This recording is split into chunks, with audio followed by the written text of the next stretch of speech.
Salut les amis et bienvenue dans une nouvelle vidéo. Aujourd'hui je vous retrouve directement depuis Berlin. Donc pour ceux qui n'auraient pas suivi sur mes réseaux, j'ai déménagé à Berlin il y a maintenant une semaine et demie je pense. Je suis encore dans un Airbnb, j'ai pas encore trouvé mon appart mais je suis en pleine recherche. Et d'ailleurs si vous voulez suivre mon installation à Berlin au jour le jour, avec comment je me fais des amis, juste comment je découvre en fait la vie en Allemagne de manière générale, les petites galères, les trucs plus fun, n'hésitez pas à aller regarder mes Instagram stories parce qu'en ce moment je m'amuse à en faire tous les jours. Et au final je trouve ça super fun de pouvoir partager tous ces moments avec vous de manière beaucoup plus brute et pouvoir interagir avec vous directement. Donc je vous mets mon pseudo et n'hésitez pas à aller me voir par là-bas. Aujourd'hui je reviens avec une petite foire aux questions parce qu'on me l'a demandé plusieurs fois.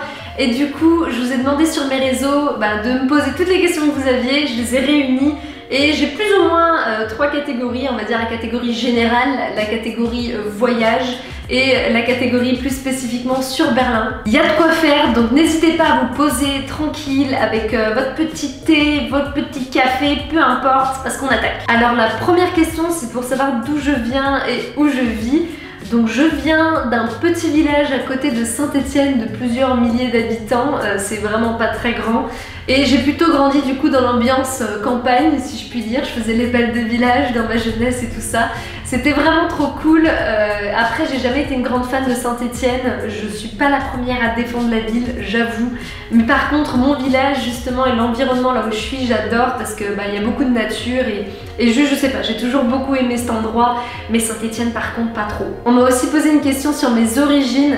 Donc si on remonte à mes grands-parents, arrière-grands-parents et tout ça, j'ai des origines de Tchécoslovaquie et de Pologne il me semble.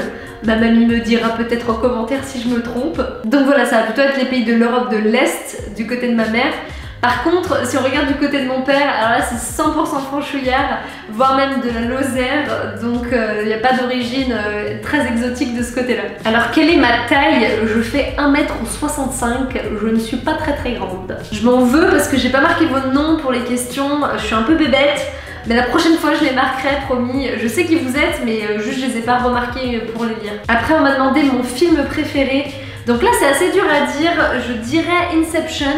Je suis très branchée science-fiction, aventure et tout ça. Donc moi genre les Harry Potter, Inception, Avatar, Interstellar, tous ces films là j'adore. Il y a plein d'autres films que j'aime, des films qui ont un message aussi, des très beaux films comme ça. Mais je crois que Inception c'est celui qui revient à chaque fois le plus parce que à la fois du coup l'histoire était géniale mais en plus ça laisse une fin ouverte et ça j'adore ça dans les films quand je peux moi-même m'imaginer comment ça a fini. Alors quel métier je voulais faire quand j'étais petite? Alors là j'ai eu différentes phases. Quand j'étais le plus lointain que je me souvienne, je pense que je voulais être chanteuse. Après j'ai assez vite compris que ça allait pas marcher. Du coup j'ai voulu être actrice, donc ça est resté pendant très longtemps et je faisais plein de spectacles aussi de danse et tout ça pour ma famille, ils en pouvaient plus de moi, je faisais ça avec ma cousine. À chaque fois on va faire un spectacle. Bon après peut-être que c'est tous les gosses qui font ça, je sais pas. Donc voilà, j'ai eu ma période actrice et puis après je suis passée à quoi? Quand j'ai commencé à être ado et tout ça, je voulais déjà être infographiste. Et ça je l'ai découvert il n'y a pas si longtemps en relisant mes journaux d'ailleurs. Je me souvenais plus que ça faisait si longtemps que je voulais faire ça, en tout cas que c'était une des choses que je voulais faire. Donc voilà, ça c'est un peu toutes les périodes que j'ai eues. Je crois pas que j'ai eu beaucoup d'autres choses en fait. Alors ensuite on m'a demandé pourquoi est-ce que j'ai commencé YouTube, ce qui est une très bonne question. Je pense qu'il faut remonter au lycée où j'ai commencé à regarder YouTube et que j'adorais ça. Et je pense que beaucoup de filles vont se reconnaître, mais je suivais Julie Loves Mac 07 il me semble. Et juste j'adorais en fait écouter ses conseils beauté. On m'avait jamais appris à me maquiller et j'avais pas de grande sœur et je pense que j'ai un peu trouvé ma grande sœur dans elle. Et d'avoir tous ces petits conseils, je suis devenue fan de maquillage, j'en ai beaucoup trop acheté d'ailleurs. Et à l'époque j'ai acheté beaucoup de trucs MAC, du coup j'ai une caisse à outils remplie de maquillage, c'est un scandale. Ça doit faire mais 1 an et demi que j'en ai pas racheté parce que j'ai un stock de malade. Du coup à l'époque j'avais très envie de commencer une chaîne beauté mais j'ai pas osé, j'ai pas eu le cran. Du coup j'ai laissé passer le temps un peu et je suis partie aux États-Unis. Et là je me suis dit mais là c'est le moment quoi, je peux faire un truc cool, je peux faire sur la vie aux États-Unis. Et encore une fois, je pense que j'ai eu trop peur. J'ai une vidéo où je me suis filmée au tout début à Wilmington sur la plage en disant hey, bonjour, c'est ma première vidéo, blablabla. Mais je l'ai jamais posté et j'ai jamais continué. Singapour pareil, je me suis dit allez, là c'est encore le moment. En plus je commençais à avoir des nouveaux intérêts justement, végétarisme, yoga et tout ça. Je me suis dit allez, mets-toi le coup de pied aux fesses, tu commences. Je l'ai pas fait non plus, j'ai juste fait une vidéo et je l'ai tellement pas aimée et la qualité était tellement pourrie, je l'ai postée, elle n'y est plus, n'essayez pas de la chercher. Mais voilà, encore une fois, j'étais pas contente de ce que je faisais, c'était pas à la hauteur de ce que je voulais. J'ai ramé en fait, hein. Franchement j'ai ramé pendant plusieurs années jusqu'à ce que je me dise là, en début d'année dernière, cette fois, c'est le moment, arrête de te poser des questions, de toute manière je deviendrai bonne à faire des vidéos que si je pratique, que si j'en fais, que si je commence quelque chose. Donc j'ai vraiment commencé à me lancer, je pense que c'était aussi une question d'état d'esprit, où je me suis préparée pendant longtemps à le faire et que là j'étais prête à commencer. Et je regrette pas, je m'éclate, même si c'est pas toujours facile de commencer au début la vidéo, il faut toujours que je me motive un peu, mais une fois que je la monte, que je la poste et que j'ai vos retours, mais ça me fait juste trop plaisir et j'ai tellement d'idées, j'ai tellement d'envie que j'ai envie d'explorer, du coup je vais encore continuer un paquet de trucs et j'ai envie d'aller dans des trucs bien différents. J'ai pas encore osé faire énormément de choses différentes, mais c'est en réflexion, je suis en train de casser mes barrières psychologiques les unes après les autres, donc on va y arriver, je vous le promets. Et sur pourquoi du coup j'ai voulu faire YouTube depuis tant de temps, c'est dur à dire, je pense que j'ai toujours adoré la vidéo, j'ai toujours adoré capturer les moments, donc j'ai même des vidéos de quand j'avais 14 ans et que je partais en camping avec mes copines et on faisait des sketchs ou même juste je filmais ce qui se passait et après je faisais des petits montages. J'étais toujours celle qui faisait aussi les montages diaporama là, aux anniversaires, aux 20 ans, 18 ans et tout ça. J'ai toujours aimé en fait transmettre à travers la vidéo et même la photo, mais je trouve que la vidéo, on peut transmettre encore plus grâce à ça. Donc ça, je pense, d'une part ça, après il y a l'envie de transmettre, le fait que moi aussi j'ai toujours voulu avoir un petit frère ou une petite sœur à qui, je sais pas, enseigner des choses et à qui partager mon expérience. Donc en fait, finalement c'est vous, tous mes petits frères, toutes mes petites sœurs ou grands frères, grandes sœurs, peu importe, mais juste l'envie de transmettre qui vient peut-être de ma maman qui est prof, je sais pas. Et après aussi, je pense, cette envie de me mettre en scène, de raconter des histoires. Comme je vous ai dit, depuis que je suis petite, j'ai toujours adoré faire des spectacles, juste créer en fait de manière générale. Donc je pense que c'est mon moyen à moi d'exprimer ma créativité et pour moi c'est hyper important. Donc pour l'instant je le fais vraiment petit à petit, mais j'ai envie d'aller beaucoup plus loin et de faire des choses vraiment encore vachement différentes. Donc j'espère pouvoir en arriver là. Et on m'a demandé du coup quel est mon métier en ce moment, qu'est-ce que je fais, comment je fais pour payer mes voyages, comment je fais du coup pour déménager à Berlin. Et en fait je suis freelance depuis maintenant plus d'1 an dans le marketing digital. En gros c'est ce que j'ai appris, mais au final pour l'instant ce que j'ai fait c'est plus des sites internet, ça a été plus des logos, donc limite j'ai plus été infographiste et web designer que vraiment dans le marketing digital. Mais maintenant j'ai pas mal peut-être de contrats qui vont se passer, qui sont plus là du community management, donc la gestion des réseaux sociaux et tout ça. Donc c'est ce que je fais pour le moment et c'est ce qui m'a permis de mettre beaucoup de côté et surtout de vivre en fait chez mes parents pendant pratiquement 1 an. Ça m'a permis de ne rien dépenser du tout et de tout ce que j'ai gagné, je l'ai mis de côté pour pouvoir maintenant vivre comme j'ai envie de vivre et pouvoir réaliser tous ces autres projets à côté qui pour l'instant ne me rémunèrent pas mais qui j'espère dans le futur me rémunéreront. Et du coup c'est la transition parfaite pour ma prochaine question qui est quels sont mes projets professionnels. Et j'aimerais vraiment pouvoir vivre de la création de contenu, c'est mon objectif, c'est de pouvoir vivre de mes vidéos, mais aussi peut-être de mes photos, peut-être un blog, peut-être un podcast, tout ça c'est des choses qui sont dans ma tête et que j'ai envie de développer. Après pour l'instant c'est encore un peu flou, mais je commence petit à petit à comprendre un peu mieux ce qui me plaît vraiment et ça c'est vraiment quelque chose qui me passionne. Donc voilà, ça prend du temps à développer, ça prend du temps à faire en sorte que vous soyez de plus en plus à entendre ce que je fais et juste de voir ce qui parle aux gens ou non. mais moi en tout cas, juste c'est génial parce que ça me permet à la fois de faire des choses qui me plaisent, donc que ce soit la photo, la vidéo, tout ce qui est sur internet. Je suis un peu une geek au fond, donc ça me permet de faire ça, et en plus ça me permet de tester plein de trucs à côté et de vous en parler, donc de tester, je sais pas, des trucs dans le yoga, de la méditation, de me tester moi-même sur plein de trucs, et ça c'est ce que j'adore aussi. Donc en fait ça combine tout ce que j'aime dans le même truc. Maintenant, faut juste trouver un moyen de rémunérer tout ça, et ça aussi vous me l'avez demandé du coup, et moi je pense faire un mix de plein de trucs. Après j'en suis pas encore là du tout, mais ce que j'imagine c'est pourquoi pas développer mes propres produits et services, que ce soit des e-books, des formations, et j'ai plein d'autres idées à ce niveau-là. Et d'un autre côté, pourquoi pas faire quelques partenariats avec des marques qui me parlent vraiment, et même pourquoi pas vendre mes propres prestations photos, vidéos et ce genre de choses. Mais je pense que quand on dépend que des partenariats, c'est pas forcément une bonne chose, parce que du coup je sais pas, j'ai l'impression qu'on perd un peu en authenticité, parce que c'est notre gagne-pain, c'est notre manière de vivre. Et du coup, peut-être que des moments on va se convaincre qu'on aime quelque chose alors que c'est pas non plus le truc de ouf. Et j'ai pas envie en fait de ça, donc j'ai rien contre les partenariats, mais des partenariats très réfléchis, et surtout pas mettre tous mes œufs dans le même panier et essayer de faire plein de trucs en même temps. Et dans tous les cas, je suis quelqu'un qui aime trop de trucs différents, donc je pense que je vais finir par faire à la fois de la création de contenu, peut-être à la fois du freelance, peut-être à la fois encore autre chose. Je sais pas, mais je pense pas que je vais être une personne qui a un seul truc et qui va se contenter de ça.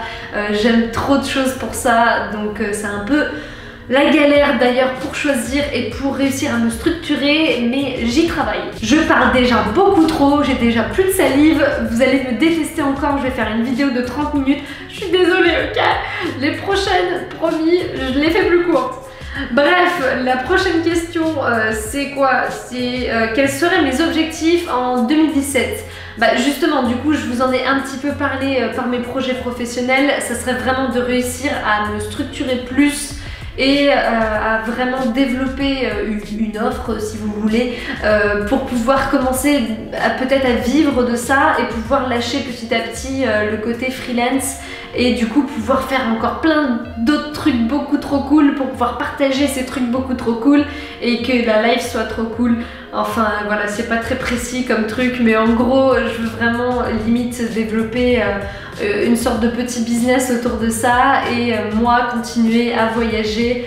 J'ai très envie d'aller dans les pays de Scandinavie, donc voire même un peu plus loin, mais ça c'est peut-être pas, si ça sera en 2017. 2018 je pense qu'on va aller encore beaucoup plus loin, mais ça sera surprise, surprise, surprise. Alors on va passer au côté voyage. Donc la première question c'est: est-ce que tu as des conseils pour une petite visite très courte d'Amsterdam? Donc je suis allée à Amsterdam juste avant d'arriver à Berlin et j'ai adoré cette ville, c'était trop cool. En plus j'ai revu ma coloc avec qui j'ai vécu à New York et j'étais juste trop heureuse de la revoir. Et voilà, c'est vraiment une ville à taille humaine, on prend son petit vélo, on peut tout faire à vélo en 20 minutes. Vraiment c'est trop mignon, malgré le fait qu'il ait plu, mais genre un truc de malade. De toute façon à chaque fois que je vais quelque part on me dit toujours: j'ai jamais vu un temps pareil, il a pas plu comme ça depuis au moins 10 ans. J'ai l'impression qu'on me fait ça à chaque fois que je pars quelque part, mais c'est pas grave, j'ai trop kiffé quand même. Bref, je m'égare, mais ce que je te conseillerais surtout c'est de faire le tour de la ville en vélo, et surtout d'aller vers la 9e rue, The 9th Street, qui est vraiment là où il y a tous les petits ponts avec les fleurs, les vélos et tout ça, c'est trop mignon. Il y a plein de petits magasins trop choux. Et après pourquoi pas d'aller du coup là où il y a tous les musées, je crois que c'est Museum Plain, un truc comme ça. C'est vraiment sympa par là-bas aussi. Et ensuite pourquoi pas faire le centre-ville, donc là où il y a vraiment tous les magasins de plus grosses marques, et il y a un peu tous les coffee shops et tout ça. Je te mettrai en barre d'infos en fait tous mes endroits favoris à ce niveau-là, mais vraiment en tout cas c'est vraiment une super ville. Le choc a été un peu brutal quand je suis passée du coup d'Amsterdam à Berlin, parce que je m'attendais pas du tout à ce que Berlin ça soit aussi grand que ça. Je sais pas pourquoi j'avais pas réalisé. Du coup je suis passée un peu de ma petite bicyclette trop mignonne machin dans les petites rues à genre Berlin où c'est immense et hyper étalé, et je m'attendais pas du tout à ça. Et ensuite on me demande quel voyage j'ai fait aux États-Unis pendant que j'y étais. Donc j'en ai fait un petit paquet quand même. Il y a plusieurs villes que j'ai fait plusieurs fois. Mais la côte ouest surtout, j'ai fait de Seattle à San Diego en plusieurs fois. J'ai vraiment adoré les parcs nationaux, tout ça, c'est dingue. Et j'ai vraiment adoré aussi le coin Oregon, Portland et tout ça. C'était vachement plus mignon que ce que j'imaginais. J'ai aussi fait la Nouvelle-Orléans, j'ai fait la Floride, j'ai fait Washington, évidemment New York. Et voilà, j'ai fait tous ces coins-là. Les États-Unis, c'est évidemment un pays que j'adore, il m'en manque encore pas mal, donc je pense que j'y retournerai pour faire la suite. Ensuite, on me demande comment je fais pour voyager autant, en tout cas financièrement, je pense. Jusqu'ici, du coup, je voyageais à l'étranger, donc une fois sur place, c'était beaucoup plus simple de me déplacer. Et c'était de l'argent que j'avais mis de côté en général de mes emplois d'été. Et j'ai eu la chance de pouvoir travailler plusieurs fois en Suisse où ça paye très bien et surtout où mon frère habite et du coup j'avais pas le logement à payer, donc j'ai pu mettre énormément de côté grâce à ça, donc ça a été le gros plus. Ensuite, surtout quand j'ai voyagé en Asie, j'ai vraiment essayé de choisir des destinations qui étaient pas très chères pour pouvoir partir plus. Et maintenant, mon but c'est de devenir nomade, donc j'ai décidé d'être freelance pour pouvoir en fait bouger là où je veux. Donc à la fois ça paye plutôt bien en fonction de ce que vous faites, mais évidemment il y a beaucoup d'insécurité. Vous savez pas si le mois prochain vous allez peut-être avoir votre salaire ou pas, donc ça c'est plutôt un choix de vie. Et puis après il y a aussi évidemment les priorités en fonction de ses passions, là où on met son argent. Après, je suis tout à fait consciente que certains, même s'ils en faisaient leur priorité, n'auraient pas les moyens. Mais voilà, c'est moi en tout cas jusqu'ici ce que j'ai fait. Donc on passe maintenant à toutes vos questions sur mon déménagement à Berlin. Donc la première déjà, c'est peut-être pourquoi Berlin. Donc là vraiment c'est une question d'intuition. J'essaye vraiment d'écouter mon cœur le plus possible si vous voulez. Et je sais pas pourquoi, ça fait plusieurs mois que j'avais dans la tête Berlin. Du coup, il fallait que j'y aille, il fallait que je vois par moi-même ce qui est censé m'arriver ici, je ne sais pas encore. Et il y a aussi un mix de plein d'autres trucs, le fait que les loyers soient pas hyper chers comparé à beaucoup de capitales européennes, parce que je voulais rester dans le coin pour le moment, jusqu'en février, je pense, mars, je voulais pas partir trop loin parce que j'ai des amis qui viennent de loin et juste niveau pratique et financier, ça m'arrangeait. Ensuite, il y avait aussi le fait qu'il y a beaucoup d'entrepreneurs, beaucoup d'artistes, beaucoup de photographes, de vidéastes et que j'avais vraiment envie de m'entourer en fait de personnes qui font un peu les mêmes choses ou en tout cas qui ont envie les mêmes choses que j'ai envie de faire pour pouvoir justement avoir l'inspiration tout le temps, pour pouvoir voir ce qui est possible, pour pouvoir juste me rendre compte que mon mode de vie est possible parce que des fois, surtout là où j'habite, il n'y a pas énormément de gens qui se lancent à leur compte et tout ça. Et c'est dur en fait de continuer à y croire, c'est dur de se dire finalement peut-être que je peux vivre comme ça alors que c'est un style de vie tellement différent de tout le monde. Alors que je sais que c'est possible parce que du coup les gens que je suis virtuellement, que je suis à travers YouTube, des podcasts, tout ça le font déjà. Donc je sais que c'est possible, mais pour continuer à y croire, je crois que j'ai besoin d'avoir des gens autour de moi avec qui discuter, avec qui échanger. Donc ça a été aussi un gros facteur de pourquoi Berlin. Et après j'avais entendu énormément de bien sur la ville aussi, sur son ambiance, sur le fait que ça soit hyper vegan friendly, donc il y a plein de restos avec des options végétariennes, le fait aussi que la nourriture bio soit pas forcément beaucoup plus chère qu'en France.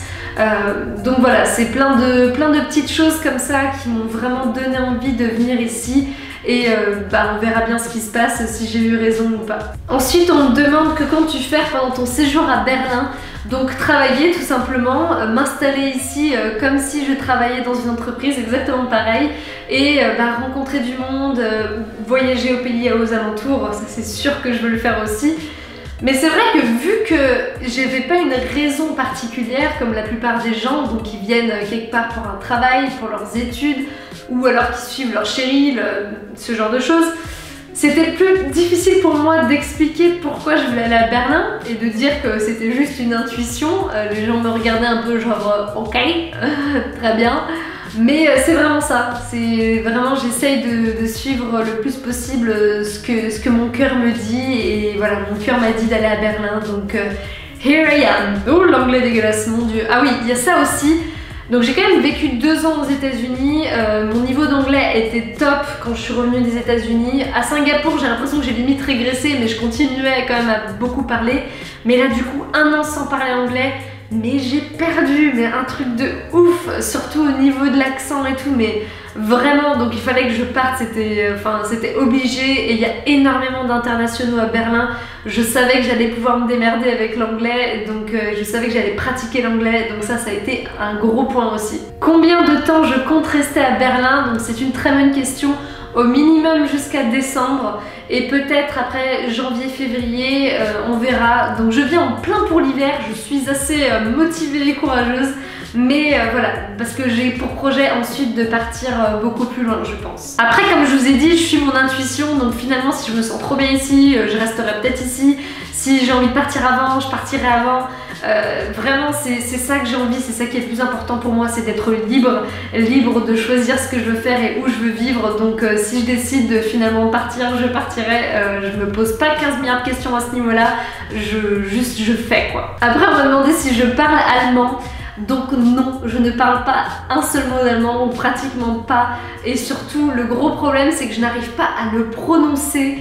Donc rien que pour prononcer le nom de ma rue ou de mon quartier, je n'y arrive pas, j'ai jamais fait d'allemand de toute ma vie. Donc il faut vraiment qu'au moins j'apprenne la prononciation. Comme je vous ai dit, avec l'anglais, normalement on s'en sort à Berlin, c'est pour ça que j'ai tenté le coup. Mais évidemment, partout où je vais, j'aime apprendre au moins les bases pour pouvoir... je trouve que c'est quand même une marque de respect aussi d'utiliser le vocabulaire de base, donc je vais vraiment essayer de prendre quelques petits cours, ne serait-ce qu'avec des petites apps du type Duolingo, ce genre de choses, ou sinon déjà en demandant aux gens les trucs basiques et en notant et en apprenant comme ça, ça suffit. Mais je ne compte pas prendre des cours particuliers d'allemand parce que je compte pas rester ici des années, enfin du moins je pense pas, et ça coûte cher, et du coup c'est pas ma priorité pour l'instant, mais j'espère apprendre au moins un petit peu de la langue. Pas mal d'entre vous m'ont aussi dit que c'était assez courageux justement de partir comme ça dans un pays que je ne connais pas, dans une langue que je ne connais pas, sans aucune raison, dans une ville que je n'avais jamais visitée avant parce que je ne suis jamais venue à Berlin, voire pratiquement jamais en Allemagne. La seule chose que j'ai fait en Allemagne c'est le Neuschwanstein Castle, le château là, qui est trop beau d'ailleurs. Mais oui, d'un côté peut-être, mais pour moi c'est ça l'excitation du truc, j'adore ça, j'adore partir dans des pays à l'inconnu, et c'est pas venu d'un coup, comme je vous ai raconté déjà dans mon parcours, je crois que c'était mon parcours universitaire. Je vous ai raconté que quand je suis partie aux États-Unis, vraiment j'avais peur, vraiment j'étais pas bien, je stressais. Singapour, j'étais déjà beaucoup plus relax, et maintenant je suis complètement à la cool. Mais du coup ça vient vraiment petit à petit, c'est pas du jour au lendemain que je peux partir comme ça à l'autre bout du monde. Bon là c'est pas l'autre bout du monde, mais sans me soucier de rien. Maintenant j'ai confiance que je connais assez comment justement me faire des amis, comment m'installer, comment trouver des apparts et tout ça, pour dans tous les cas trouver une solution pour pratiquement tout, à partir du moment où j'ai assez d'argent de côté et où juste j'ai la volonté, tout est possible. Donc voilà, pour moi c'est pas tant du courage, maintenant c'est devenu plus normal, et pour ensuite faire preuve de courage il faut que j'aille un peu plus loin, ce que j'essaye de faire à chaque fois. Mais voilà, on va voir ce que cette expérience à Berlin donne. Comme je vous ai dit, n'hésitez pas à me suivre au jour le jour sur Instagram, sur les Instagram Stories. En tout cas, j'espère que cette vidéo vous aura plu, que j'aurai répondu à beaucoup de vos questions. N'hésitez pas si vous en avez d'autres en commentaire, je réponds à toutes vos questions. Et moi, j'aimerais savoir dans quel pays vous rêveriez de vivre et pourquoi. Mettez-le moi en commentaire. En attendant, je vous souhaite à tous une très belle journée et je vous dis à très bientôt dans une prochaine vidéo. Ciao!